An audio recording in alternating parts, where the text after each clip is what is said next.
Ladies and gentlemen, let's not mince words. The G21 Stakeholders Forum is squarely about November's state election. Rarely do the Premier, the Opposition Leader and the Leader of the Victorian Greens all appear on the one bill.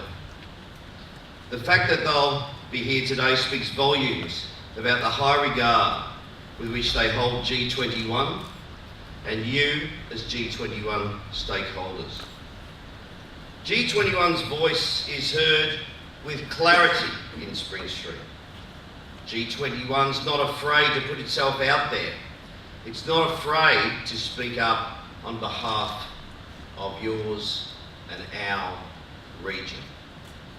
Nor am I. Our politicians do, and I know, respect that. Earlier this year, the G21 board identified 15 projects it considers to be priorities for the region. They've all been out there for all the community to see. They're out there for all our politicians to consider. Some of them are bold. Some of them are projects which simply just need doing. But all of them make good common sense. Funding support has already been committed for a number of the projects. Others have yet to receive funding support. G21's two equal top priorities this year are the rebuilding of the Yarra Street Pier, which I hardly need to tell you is a project dear to my heart and to G21. I'd like to come back to that in just a moment, but also the Future Cities project, which includes a redevelopment of the Geelong Performing Arts Centre. G21 and the City of Greater Geelong welcome Labor's commitment earlier this week of $30 million to GPAC if it is elected. Among the other 13 projects are improved regional rail connections and services, improved road connections with the Geelong Ring Road, a safe harbour for the wonderful Port Arlington, Councillor Alice, improvements to our regional network of bike and walking trails, and addressing areas of disadvantage in our region. So you can see that each of the G21 priorities projects has clear economic and social merit. And that brings me back to the Yarra Street Pier redevelopment. Misinformation is being spread about the pier project. I suspect some of the misinformation is being circulated mischievously. There are people who want to undermine the project. Those people are negative. I don't do negative. This region doesn't need negative. Let me set the record straight. Let me be crystal clear. The Yarra Street Pier redevelopment is a cast iron, economically sound project that will deliver jobs and sustainable jobs. 430 jobs in Geelong, 522 jobs in Victoria. And if there's anyone here that doubts Geelong people wants jobs, let's hear from them now. Port Ascali's decision not to base itself in Geelong this summer is proof positive that Geelong needs a dedicated cruise ship terminal. Those who otherwise say are simply being negative. Port Ascali CEO Rui Alegre this week wrote to me confirming his cruise line cancelled its Southern Hemisphere program this summer for commercial reasons. Not for commercial reasons anything to do with Geelong. In fact, the bookings were going extremely well. He said the line continues to have an ongoing interest in Geelong and hopes to include Geelong in future itineraries. Nevertheless, the loss of Port Ascali has zero, I said zero, effect on the business case into the Yarra Street Pier. The business case was developed without taking into account the Portascali booking at all. The update to the business case includes Portascali's figures as an example of the income derived from the provisioning of ships. The data is relevant for any comparable ship visit. The economic benefit estimate is not, I repeat, not dependent on Portascali coming to Geelong. The case for Geelong as a cruise liner point is as valid today without Portascali as it was before. If anything, there is yet more urgency. Here are some hard facts. The new Yarra Street Pier will deliver 522 new jobs for Victoria and $80 million in the first 10 years of operation.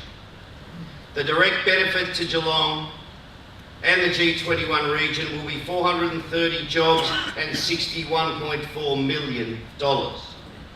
A dedicated berth for cruise and naval vessels will enable Geelong businesses and the G21 businesses to share in the provisioning of these great ships and this great economy that the rest of the world is embracing. Local provisioning of food, beverages with fuel is worth a minimum of $300,000 per ship visit. It'll bring wealth to the whole of the G21 region. The business case says that Geelong could attract up to 25 cruise ships a year by 2025 if we had a purpose-built cruise ship pier. The business case assessed all options and found the Yarra Street Pier delivered the best cost-benefit ratio 2.5 times better than Cunningham Pier. At the time the business case was developed, the Costa Group told Council it wanted $20 million for Cunningham Pier. I've been told a few other figures personally, but let's not go there. Not only that the remedial and maintenance works would add considerable to that cost. The lifetime cost of both pier options puts Yarra Street Pier as the clear winner. That's why G21, as chair today, and a region are proposing it. Taxpayers don't want to take on someone else's maintenance problems. Taxpayers know what they want for Geelong: jobs. Jobs are why the state and federal government both invested in the T&G building redevelopment. Jobs are why the state government is spending $25 million to refurbish the Barwon Water building in central Geelong. Jobs are why council and the state government are investing more than $7 million into central Geelong. Jobs are why the Yarra Street Pier is the #1 funding priority for the City of Greater Geelong and equal top priority for G21. When we cast a vote on state election day, we all have a responsibility to be fully informed. And that's what today is about. We're all here today to hear the out-and-out facts. Let's not be misled by the twisted misinformation and half-truths being circulated by negative people, those whose agendas are very different from the community's agenda. If ever there was a case to government for Geelong to have a cruise ship liner pier here, well, here it is. Just think of what public-private investment this would bring to our region. I and G21 remain absolutely determined that the Geelong region will have a thriving, vibrant cruise ship liner industry focused on a redeveloped Yarra Street Pier and a much-needed bolt-on conference and convention centre. These are our 21st century smart tourism city economic drivers, ladies and gentlemen. I was reading recently some words from the US First Lady, Michelle Obama, and she said, and I quote, "One of the lessons that I grew up with was to always stay true to yourself and never let what someone else says distract you from your goals." And so when I hear about negative and false attacks, I really don't invest any energy in them because I know who I am. Well, I couldn't have said it better myself.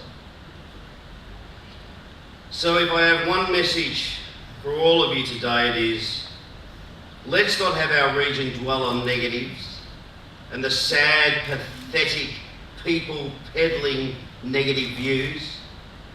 Let's move on as a great force for our region.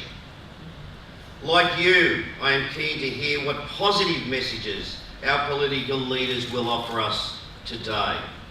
And on behalf of the G21 board, I thank you from the bottom of my heart for you being here today. Let's get on with the forum. And it's to all of you. Giddy up, and God bless our community. Thank you very much.